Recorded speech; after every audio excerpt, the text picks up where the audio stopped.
안녕하세요. 저는 대전에 사는 40대 후반의 여자입니다. 저는 최근 남편의 불륜으로 인해 이혼을 하게 되었어요. 평소 불륜 드라마를 보면서 도대체 불륜은 왜 저지르는 건지 이해가 가질 않았거든요. 그런데 드라마에 나올 법한 이런 일을 제가 당하게 되었더라고요. 하지만 저 나름대로 시원한 복수를 해줘서 미련은 없습니다. 지금부터 제 이야기를 들려드릴게요.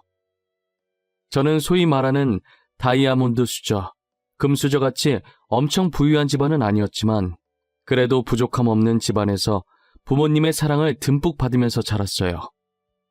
저희 부모님은 제가 외동딸이라 금이야 오기야 하시면서 하고 싶은 게 있다고 하면 꼭 해주셨어요. 저는 그런 부모님의 열렬한 서포트를 받으며 산부인과 의사까지 될 수 있었어요. 의대 생활을 하면서 늘 제게 힘이 되어주던 동기가 한 명 있었어요.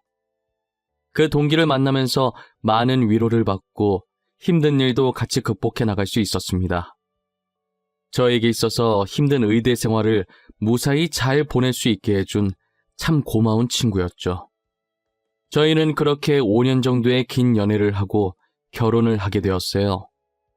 남편은 현재 대전 중심가에서 성형외과를 운영하고 있는 성형외과 의사예요. 남편이 처음엔 저와 같이 대학병원으로 가려고 했는데 요즘은 성형이 대세라면서 갑자기 성형외과로 방향을 틀더라고요. 저희 때만 해도 성형외과가 지금처럼 많지가 않아서 유망주였긴 했어요. 그래서 저도 남편의 의견에 딱히 반기를 들지 않았었어요. 저와 남편은 너무나 반대되는 성격을 지니고 있었어요.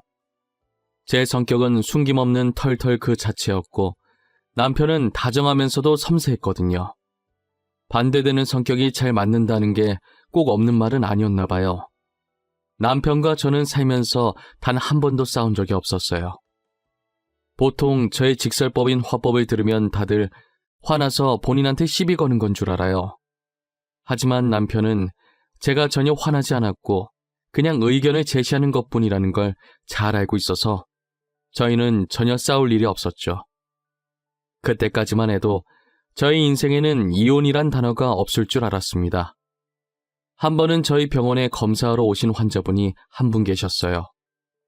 꽤 젊어 보였는데 생리를 하지 않아서 걱정되는 마음에 검사 받으러 오셨다고 하더라고요. 아직 미혼인데 혹시나 임신이라도 했을까봐 엄청 불안해하며 걱정하고 계셨어요. 생리를 안 하는 건 다양한 이유가 있다고 꼭 임신 때문은 아니라고 안심시켰죠. 그런데 최근 환자분이 느꼈던 증상들을 들어보니 임신이 맞는 것 같더라고요. 저는 초음파 검사를 한번 해보자고 환자분께 권했어요. 환자분은 처음에 무서워서 검사 안 하겠다고 하다가 결국 침대에 누우셨어요. 초음파를 확인해보니 설마가 사람 잡는다고 임신 6주차더라고요. 제가 임신 6주차라고 말씀드리니 환자분께서 울기 시작하셨어요. 임신이라고요? 아니에요. 임신 아닐 거예요. 한 번만 다시 검사해 주세요. 선생님 제발요. 임신이면 안 돼요. 저 진짜 안 돼요, 선생님. 제가 2번이나 봤어요. 확실히 임신 맞습니다. 지금 들리는 소리가 아기 심장 소리예요. 아무래도 아기 아빠 되시는 분과 이야기를 하셔야 할 것 같네요. 저 아기 못 낳아요. 아마 아기 아빠한테 말해도 못 낳게 할 거예요. 사실 이 아기 아빠가 유부남이거든요. 알고 보니 여자는 안에 있는 남자를 만나고 있는 불륜녀였어요.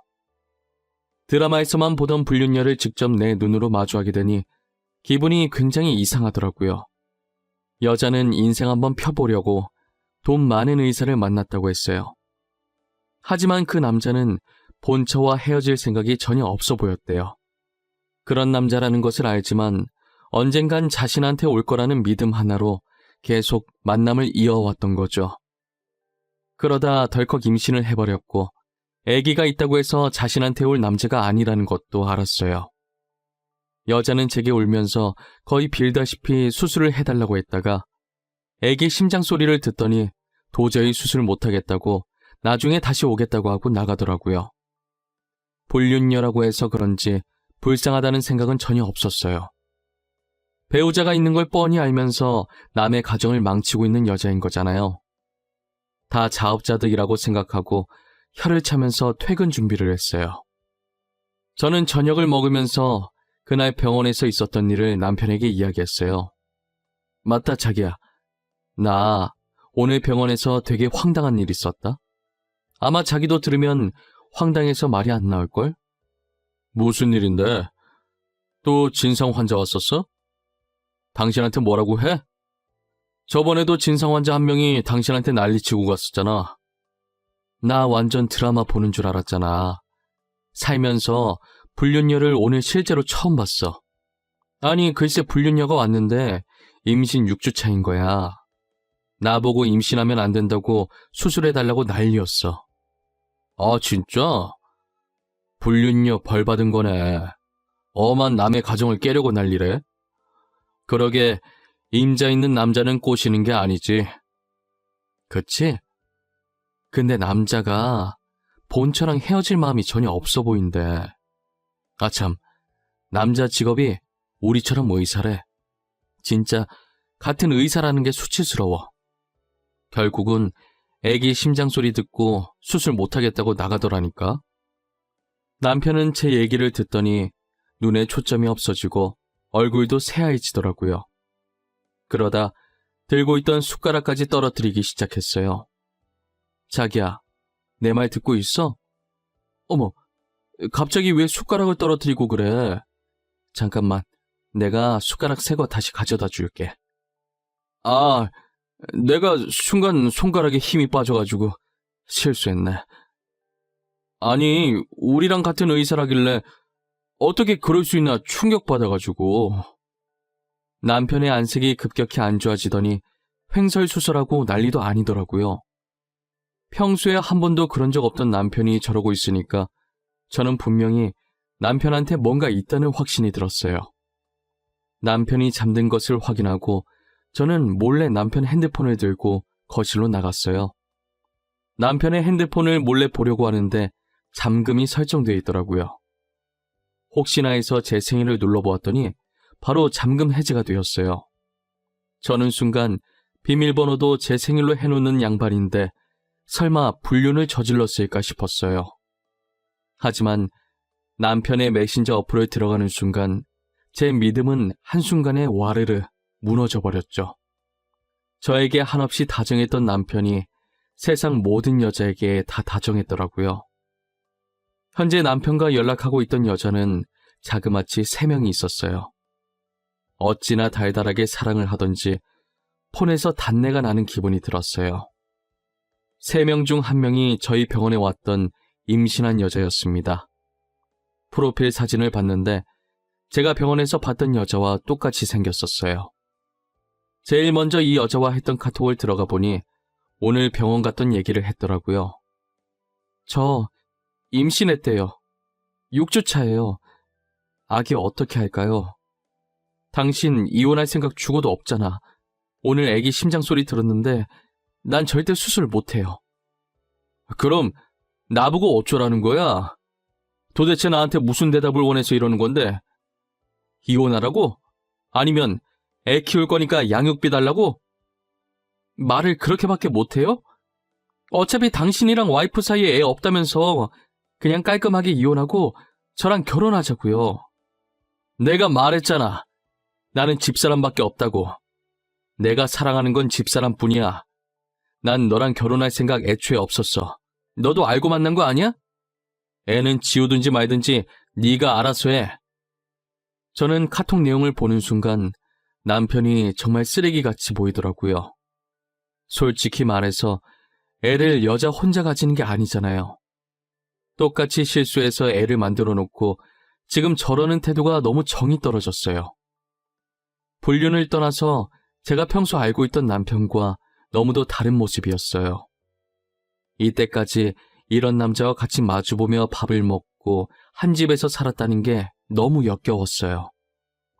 저는 남편과 불륜녀들의 카톡방을 하나하나 저장해서 저한테 보내놓았습니다. 생각할수록 배신감에 화가 나서 온몸이 차가워지면서 몸이 떨리기 시작하더라고요. 그날 저는 밤새 어떻게 복수를 해줘야 할지 고민하느라 잠도 제대로 정하지 못했습니다. 얼마 지나지 않아 그 여자는 검진을 받으러 다시 저희 병원에 찾아왔어요. 저는 아무것도 모르는 척 아이를 어떻게 하기로 했는지 물어보았죠. 환자분, 그래서 아이는 어떻게 하기로 하셨나요? 아이 아빠랑 얘기는 해보셨어요? 만약 수술을 하실 거라면 아이가 더 크기 전에 하셔야 해요. 선생님, 아이 아빠는 수술을 하라고 하더라고요. 저도 솔직히 수술을 할까 고민을 하긴 했어요. 그런데 아이 심장 소리를 들은 후로 계속 생각이 나서 도저히 수술을 못 하겠더라고요. 그래서 혼자서라도 나와서 기르시려고요. 혼자선 많이 힘드실 텐데 만약에 아이 아빠가 알게 되면 어쩌려고 그러세요? 상관없어요. 그건 그때 생각하면 돼요. 저는 지금 아이를 낳고 싶어요. 아이 생각만 할래요. 아빠 없어도 잘 키울 수 있어요. 아빠 없이 아이 키우기 생각보다 쉽지 않을 거예요. 아이가 아빠 찾을 텐데. 그 전에 제가 무슨 수를 써서라도 아내랑 이혼하게 만들 거예요. 그래서 제가 그 남자와 같이 아이 키우면서 살 거예요. 무슨 수를 써서라도 저와 남편을 이혼하게 만들 거라고 하니 괜히 이혼해주기 싫더라고요. 하지만 이 여자가 모르는 사실이 하나 있었어요. 지금 저희 남편이 부유한 줄 알고 접근했다고 했는데 성형외과 의사라는 것 말곤 정말 별 볼 일 없는 집안이에요. 심지어 그 병원도 저희 아빠께서 결혼하면서 해주신 병원이었거든요. 고로 제가 남편과 이혼을 한다면 땡전 한 푼 없는 빈털터리가 된다는 말이죠. 하지만 저는 얌전히 이혼해줄 마음이 하나도 없었어요. 앞으로 의사 생활 못하게 불륜 사실을 동네방네 소문내고 싶었죠.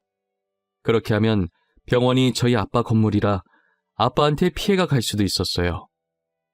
저는 아빠께 어느 정도 피해가 갈 것임을 미리 언질해 주었습니다. 아빠, 신서방 지금 바람났어. 한 명도 아니고 셋씩이나 만나고 다니더라. 나 도저히 참을 수가 없어서 의사 생활 못하게 하려고 하는데 그럼 아빠 건물에 피해갈 수도 있어. 세희야, 아빠는 괜찮아. 아빠 걱정하지 말고 너가 하고 싶은 대로 해. 난 언제나 하나밖에 없는 딸 편이잖아. 그리고 병원 망해도 그 자리에 다른 가게 차리면 돼.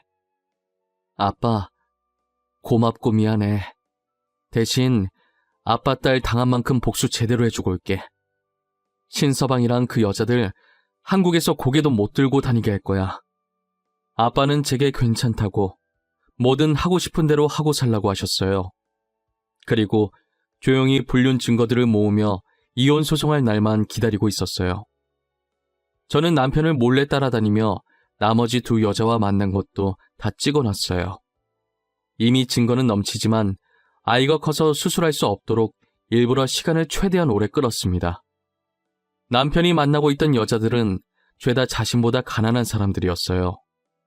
남편은 자기보다 돈 없는 여자 만나면서 그 여자들이 자기를 우러러보고 멋있다고 치켜 세워주면서 그렇게 자존감 챙기면서 살아왔던 거죠. 어떻게 보면 자기보다 잘난 저한테 열등감을 느꼈던 것 같기도 하고요. 저는 시간이 흘러 여자가 수술할 수 없을 지경에 다다랐을 때 남편과 이혼 소송을 하고 상간녀들한테도 같이 상간녀 소송을 했습니다.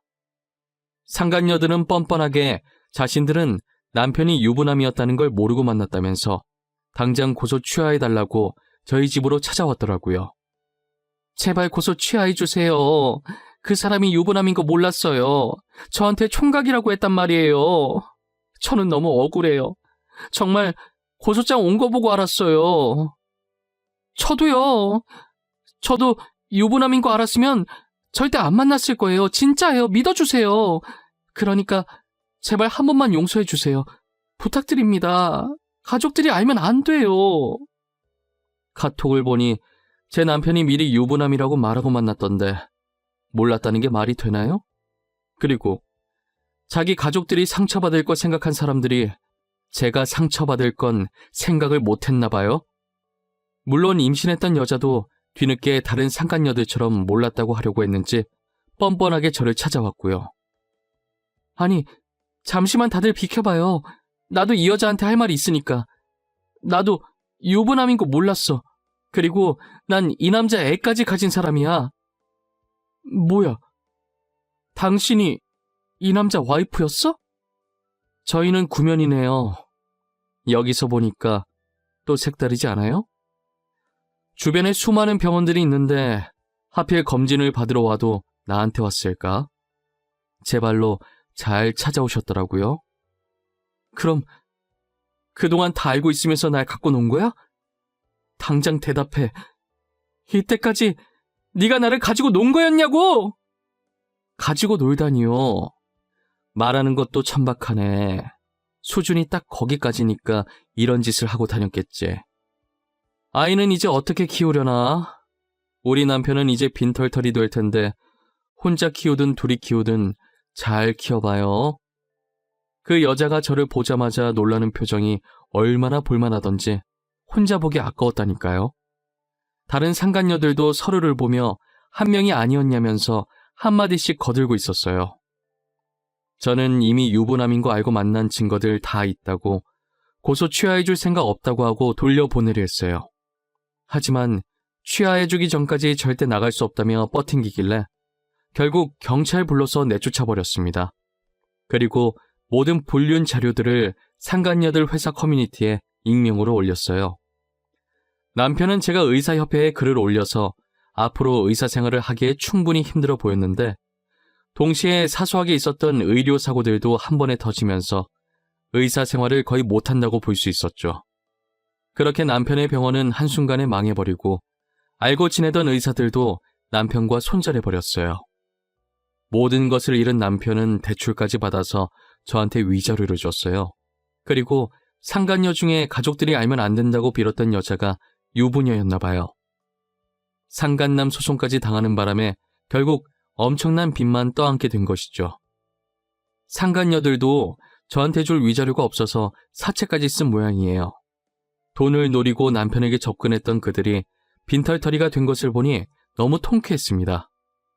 한 번은 이혼하고 나서 남편이 제 병원에 찾아온 거예요. 세희야, 그동안 잘 지냈어? 내가 염치 없이 여기 찾아오면 안 되는 거 아는데 너가 너무 보고 싶어서 왔어. 내가 사랑했던 사람은 정말 너 말고는 아무도 없었어. 나야 뭐 잘 지내지. 전보다 훨씬 살기 좋아. 그리고 난 너 전혀 안 보고 싶었는데. 나를 그렇게 사랑했다면서 왜 다른 여자들을 만나고 다녔니? 네 말 앞뒤 전혀 안 맞는 거 알아? 내 인생에서 여자는 정말 너밖에 없었어. 그 여자들은 그냥 친구 같은 사이였던 거지. 사랑했던 감정은 전혀 없었어. 만나면 재밌어서 몇 번 놀았던 것뿐이야. 지금 그걸 말이라고 하고 있는 거야? 너는 재밌어서 몇 번 노는데 애까지 만들고 다니니? 그래서 그 애는 나도 불쌍한 인생 살 것 같은데 애한테 미안하지 않니? 애는 그 여자가 키우기로 했어. 애초에 내가 의사라서 집안이 부자인 줄 알고 접근했더라고. 너랑 이혼한 후로 의사 생활도 못하고 내 집안도 알고 나니 바로 그만하자고 하더라. 그렇게 다시 만난 남편의 꼴은 말도 못하게 망가져 있었습니다. 빚은 쌓여 있는데 의사 생활은 다시 못하니 막노동이라도 하고 있더라고요. 꾸준 일이라고는 해본 적이 없던 양반이 난생 처음 막노동이라는 몸쓰는 일을 하려니 얼마나 힘들겠어요. 살아온 정이 있어서 그런지 안쓰럽긴 한데 자기가 자초한 일이라 도와주고 싶진 않았어요. 그래도 요즘에 남편과 제 사이에서 아이가 없다는 걸 천만다행이라는 생각을 했어요. 만약 저희에게 아이가 있었다면 아버지의 행동에 얼마나 상처를 받았겠어요. 저는 앞으로 다른 남자를 만나 연애를 하거나 재혼을 할 생각이 눈꼽만큼도 없어요. 다들 저보고 아이도 없으니 새 출발하기 좋다며 얼른 털고 일어나서 다시 시작하라더라고요. 제 인생에서 결혼은 한 번이면 좋겠어요. 2번 상처받고 싶진 않았거든요. 무엇보다 제일 중요한 건 더 이상 사람에게 믿음이 가지 않았습니다. 절대 그러지 않을 것 같았던 사람에게 배신을 당하니 그렇게 되더라고요. 남편은 지치지도 않는지 제가 매번 답장을 안 하는데 아직도 미안하다고 연락이 오더라고요. 지금 이 글을 쓰는 와중에도 미안하다고 용서해달라는 문자가 왔네요. 저는 죽는 날까지 그들을 용서할 수 없습니다. 불륜은 아무것도 모르는 죄 없는 상대방에게 상처를 주는 짓이에요. 저는 먼저 사실을 알고 이혼 소송을 하고 당한 만큼 돌려줬다지만 몰랐던 사람들은 그냥 가만히 있다가 이혼을 당하는 거잖아요. 남에게 상처 주는 짓을 한다면 언젠간 다 자신에게 돌아가게 되어 있다는 것을 여러분들은 잊지 않으셨으면 좋겠습니다. 날이 많이 춥습니다. 이런 날씨에 감기 걸리기 쉬우니 다들 옷 따뜻하게 입고 다니세요.